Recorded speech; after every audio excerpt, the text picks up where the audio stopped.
Singer కల్పన ఆత్మహత్యాయత్నం episode ని ఆమె family ముగింపు పలికింది. సూసైడ్ కాదు, నిద్ర మాత్రలు ఓవర్ డోస్ అయ్యాయన్న కల్పన భర్త అన్నారు. డాక్టర్ ప్రిస్క్రిప్షన్ ప్రకారమే టాబ్లెట్స్ వేసుకుందని కల్పన కూతురు తెలిపారు. తమ ఫ్యామిలీలో ఎలాంటి సమస్య లేదని చెప్పుకొచ్చారు. మానసిక ఒత్తిడి తప్ప వేరే ప్రాబ్లం లేదంటూ ఈ ఇష్యూని క్లోజ్ చేసే ప్రయత్నం చేశారు. ఆత్మహత్యాయత్నం అనొద్దని కల్పన కూతురు విజ్ఞప్తి చేశారు. హాస్పిటల్లో కల్పన పోలీస్ స్టేట్మెంట్ ఇచ్చారు. ఈ నెల 2న కేరళలోకి వెళ్లిన కల్పన అక్కడ పెద్ద కూతుర్ని హైదరాబాద్ రావాలని కోరినట్టు చెప్పారు. ఎంత అడిగినా తాను రానని చెప్పడంతో నిన్న కొచ్చి నుంచి హైదరాబాద్ వచ్చానని అన్నారు. వచ్చిన తర్వాత 8 నిద్ర మాత్రలు వేసుకున్నట్టు చెప్పారు. బాడీ పెయిన్స్ రావడంతో ఆ టాబ్లెట్లు కూడా వేసుకున్నట్లు స్టేట్మెంట్లో పేర్కొన్నారు. ఆ తర్వాత భర్తకి ఫోన్ చేసి ఎన్ని టాబ్లెట్స్ వేసుకున్నానో తెలియదని చెప్పినట్టు వివరించారు. ఆయన టెన్షన్తో విల్లా సెక్రటరీకి ఫోన్ చేయడంతో ఆమెను హాస్పిటల్కు తరలించారు.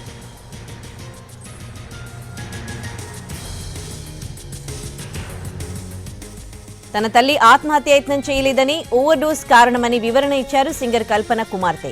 మానసిక ప్రశాంతత కోసం నిద్ర మాత్రలు వేసుకుంటోందని, అవి ఓవర్ డోస్ అవ్వడం వల్లే ఇలా జరిగిందన్నారు Dayaprasad.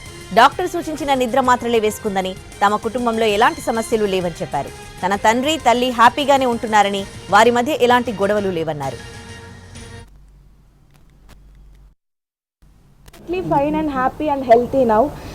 My amma, she is a singer. She is doing her LLB and also doing her PhD. So Danvalla, she has insomnia. So to treat her insomnia, doctor had prescribed her a tablet, and she had consumed that in an overdose. Like she had overdosed slightly. This is not a suicide attempt. It's just a slight overdose because of stress in like general life stress. Please do not manipulate any information. Our family is perfectly fine. My mom and dad are very much happy. I am happy. Everybody is perfectly fine in my family. Please manipulate cheyodu. Ammaki no issues.